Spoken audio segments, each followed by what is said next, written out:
Madam అసలు ఈ ప్రవీణ్ గారి యాక్సిడెంట్ ఇన్సిడెంట్ గా మారింది, అనుమానాస్పదంగా మారింది కదా! అసలు ఏం జరిగింది అనుకుంటున్నారు?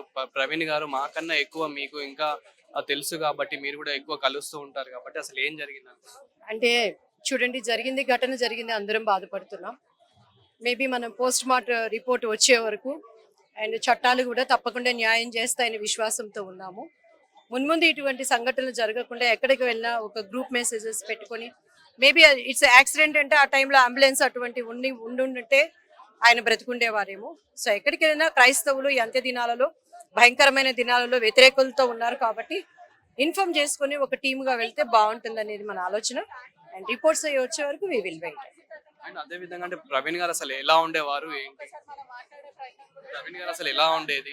నాకైతే ఆయనతో ముఖ పరిచయం లేదండి. అండ్ ఆయన మెసేజెస్ అవి వినేదాన్ని చాలా స్ఫూర్తిగా, లోతైనవి. ఆ దానికి దీనికి కంపారిజన్ చేసి చెప్పే విధానంలో ఒక గ్రహింపు మనకు వచ్చేది.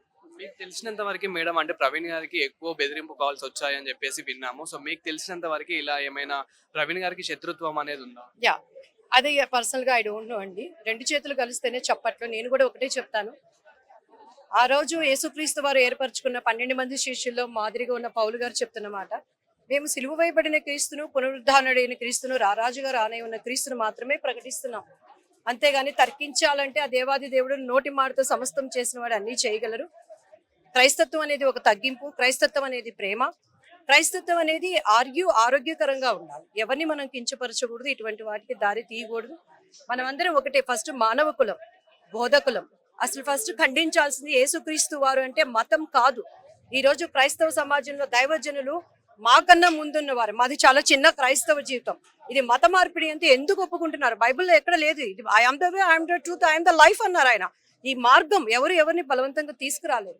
ఆ మాటలు ఏంటంటే సత్యాన్ని గ్రహిస్తాయి కాబట్టి అందరూ దానికి ఆకర్షితులైన వారు తప్పకుండా వస్తారు.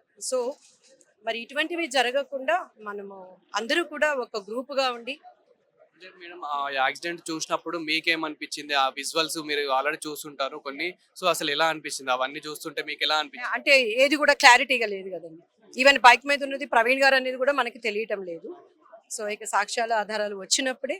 అండ్ ఈరోజు రాజకీయ వ్యవస్థ కూడాను, పోలీస్ డిపార్ట్మెంట్ కూడా తప్పకుండా న్యాయం చేస్తారు, ఉన్నది ఉన్నట్టు చేస్తారు అనేది. అసలు ఈ ప్రవీణ్ గారి సంఘటన ఎలా జరిగింది అనుకుంటున్నారు? దీని అంతటికి అసలు రీజన్స్ అన్ని ఏవనుకుంటున్నారు? మేము ఒంగోలు నుండి రావడం జరిగిందండి. ఫస్ట్ ప్రవీణ్ గారి దేహాన్ని చూడటానికి మేము ఒంగోలు నుండి రావడం జరిగింది. ప్రవీణ్ గారు క్రైస్తవ జాతిని ఒక తాటి మీద తీసుకొచ్చినటువంటి గొప్ప దైవజనులు. ఆయన ఏదన్నా ఎవరైనా మనోభావాలను కానీ దెబ్బతీసినట్లయితే హిందువులు కానీ లేదంటే క్రైస్తవులు కానీ అనేక సార్లు వారి యొక్క ఫేస్బుక్ ఛానల్లో ఉంచే వారు బేషరతు క్షమాపణలు చెప్పడం జరిగింది. కానీ ఆయన ఈ రీతిగా మరణిస్తామని చెప్పి మేము ఎన్నడూ కూడా ఊహించలేదు. క్రైస్తవ జాతికి ఇది తీరనటువంటి లోటుగా ఉంది. కానీ ఆయన యొక్క మరణం మీద మాకు ఉన్నటువంటి అనేకమైనటువంటి అనుమానాలు ఉన్నాయి.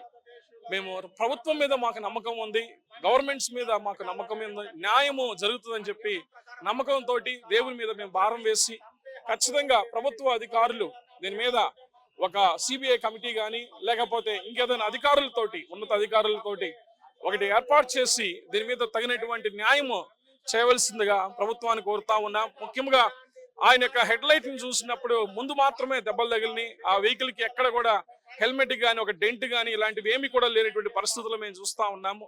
ఇది అనేకమైనటువంటి అనుమానాలకి కారణంగా ఉన్నట్లుగా మేము గుర్తించాము. కనుక అధికారులు అలాగే ప్రభుత్వం కూడా దీని మీద స్పందించి తగినటువంటి రీతిలో ముందు ఆ రిపోర్ట్ ని బయట తీసుకొచ్చి ఎవరైతే దాని మీద దాడి చేశారో వారిని శిక్షించవలసిందిగా, అలాగే మిగిలినటువంటి రోజుల్లో ఇలాంటి జరగకుండా చూడవలసిన బాధ్యత భారతదేశ ప్రభుత్వం మీద అలాగే ఆంధ్రప్రదేశ్ తెలంగాణ గవర్నమెంట్ మీద ఉందని చెప్పి ఈ సమయంలో మీడియా ముఖంగా తెలియజేస్తాం.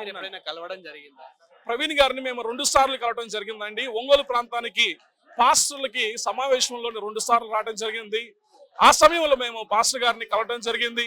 ఆయన క్రైస్తవులు ఐక్యంగా ఉండాలి, క్రైస్తవుల మీద దాడులు ఎన్నో జరగబోతున్నాయి అనేటువంటి విషయాన్ని కూడా తెలియజేశారు.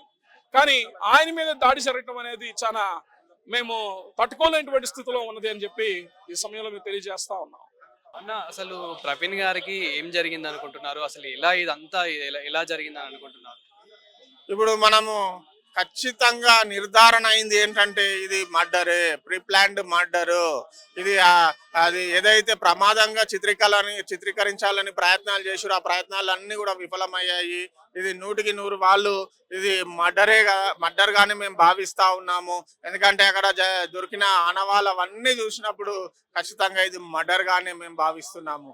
మరి ఈ రోజు ఆయన మీద ఇంత దారుణంగా మరి ఒక మనిషిని చంపడం అనేది దురదృష్టకరము. మన సమాజము ఎటు దిశగా ప్రయాణిస్తుంది ఒక్కసారి మనము ఆలోచన చేయాల. ఒకవేళ మనుషుల మాటల పట్ల ఏదైనా విభేదాలు ఉంటే దాన్ని మనం కూర్చొని సామరస్యంగా మాట్లాడుకోవచ్చు, దాన్ని మనం చర్చించుకోవచ్చు, అవన్నీ కూడా మనం క్లియర్ చేసుకోవచ్చు. అంతేగాని ఈ విధంగా చంపితే ఇది ఖచ్చితంగా పిరికి పంజలు చేసే ఉన్మాద చర్యగా మేము భావిస్తున్నాము. సత్యాన్ని తట్టుకోలేక జీర్ణించుకోలేక వాళ్ళు ఈ విధంగా మరి చేస్తున్నారు. మరి ఇట్లా ఎంతమంది నన్ను చేసుకుంటా పోతారు. ఈ రోజు ప్రవీణ్ కుమార్ మీద జరిగిన దాడి ప్రవీణ్ కుమార్ మీద జరగలేదండి, ఇది యావత్ క్రైస్తవుల మీద జరిగిన దాడిగా మేము భావిస్తున్నాము. ఇప్పుడు క్రైస్తవులందరూ కూడా ఏకమయ్యారు, ఏకకంఠంతో మరి ముందుకొస్తా ఉన్నారు. ఇక మీదట మేము ఊరుకునే ప్రసక్తి లేదు. ఎవరైతే ఈ యొక్క చర్యకు పాల్పడ్డారో వారికి శిక్ష పడేంత వరకు మరి కేంద్ర రాష్ట్ర ప్రభుత్వాలు, ఇరు రాష్ట్ర ప్రభుత్వాలు న్యాయం చేస్తాయని మేము విశ్వసిస్తున్నాము. లేని పక్షంలో ఈ యొక్క కేసుని సిబిఐకి అప్పజెప్పి మరి నిష్పాతపాతంగా మరి ఒక దర్యాప్తు జరిగించి మాకు ఈ యొక్క కుటుంబానికి, క్రైస్తవ లోకానికి న్యాయం జరిగించాలని మేము కోరుతా ఉన్నాము. ప్రవీణ్ గారిని మీరు ఎప్పుడైనా కలవడం జరిగిందా? జరిగిందండి. అసలు ఎలా ఉన్నారంటే మీరు కలిసినప్పుడు ఎలా ఉండేది, మీతో ఎలా ఉండేది, మీ ఉన్న వాళ్ళతో అసలు ప్రవీణ్ గారు ఎలా ఉండేది? ఆయన చాలా కలుపుగోలు మనిషి, అందరితోని ప్రేమగా ఆప్యాయంగా నెమ్మదిగా మాట్లాడే ముద్దు స్వభావి. మరి ఎక్కడ కూడా మరి అంత పెద్ద పర్సనాలిటీ అయినప్పటికీ కూడా మరి ఎవరిని కూడా చీదరించుకోకపోతుండే. వెళ్ళి కలిసినప్పుడు దగ్గరికి ఆప్యాయంగా దగ్గర తీసుకొని మాట్లాడే వ్యక్తి. అంతేకాకుండా ఆయన ఒక సాఫ్ట్వేర్ కంపెనీ యజమాని.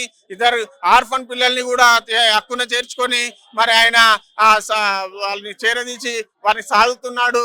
మరి అలాంటి వ్యక్తిని, మృదు స్వభావాన్ని ఎప్పుడు సంతోషంగా నవ్వుతూ ఆ ముఖం కనిపించేదండి. మాట్లాడేటప్పుడు కొన్ని విభేదాలు ఉండొచ్చు, కానీ ఆయన అలాంటి వ్యక్తి కాదు. మరి అట్లాంటి వ్యక్తిని ఈ విధంగా మరి దుర్మార్గంగా చంపడం అనేది నిజంగా ఇది సిగ్గుచేటండి. క్రైస్తవ లోకం అంతా కూడా దీన్ని ఖండిస్తుంది, ఎన్సిసి కూడా దీన్ని ఖండిస్తుంది. మరి రాష్ట్ర కేంద్ర ప్రభుత్వాలకు మా విజ్ఞప్తి ఏంటంటే మైనారిటీలుగా ఉన్న క్రిస్టియన్స్ ని చర్చిల మీద దాడులు జరుగుతూ ఉన్నాయి, పాస్టర్ల మీద దాడులు జరుగుతూ ఉన్నాయి. వీటన్నిటిని కూడా మరి మీరు రక్షించే బాధ్యత మీకున్నది. ఎందుకంటే మా ఓట్లు మీకు కావాలి కాబట్టి మీరు మమ్మల్ని మరి సంరక్షించే బాధ్యత కూడా మీ మీద ఉన్నది. మేము కూడా ఈ మూలవాసులమే, భారతదేశ వాసులమే. మేము ఇక్కడే పుట్టాము, ఇక్కడే పెరిగాము, ఇక్కడే ఉంటాము. కాబట్టి దయచేసి మీరు కేంద్ర రాష్ట్ర ప్రభుత్వాలకు మా విజ్ఞప్తి ఏంటంటే మమ్మల్ని, మా చర్చిలను మీరు కాపాడాల్సిందిగా కోరుతా ఉన్నాం. గారు అసలు మీరేమనుకుంటున్నారు, అసలు ఏం జరిగింది అనుకుంటున్నారు ఇదంతా? WCC south Indian national work ప్రెసిడెంట్గా మాట్లాడుతున్నాను. అయితే పూర్తిగా ఇది ఈ యొక్క మర్డర్గానే మేము పూర్తిగా క్రైస్తవ లోకం అంతా ఖచ్చితంగా అతన్ని చంపిరు, ప్రగడాల ప్రవీణ్ని చంపడం జరిగింది. కాబట్టే ఆయన హతసాక్షిగా మేము దాన్ని ప్రకటించడం జరుగుతూ ఉంది. ఎందుకంటే కర్రలతో కొట్టారు. ఫస్ట్ నేను అనుకుంటున్నాను, ఫస్ట్ కొడితే ఆయన బై మిస్టేక్లో వెళ్ళిపోయాడు ముందుకి. ఆ తర్వాత నెక్స్ట్ మళ్ళొకసారి వాళ్ళు ఆయన మీద పడి కొట్టి చంపారని క్లియర్గా అక్కడ కనబడుతుంది. పోలీసులు, తెలంగాణ గవర్నమెంట్, ఆంధ్రప్రదేశ్ గవర్నమెంట్ ప్రతి ఒక్కరు ఈ యొక్క మర్డర్ విషయంలో, ఇది ఒక చావు విషయంలో ప్రతి ఒక్కరు మాకు సపోర్ట్ చేయాలని నేను రెండు రాష్ట్రాల ముఖ్యమంత్రులను నేను కోరుకుంటున్నాను.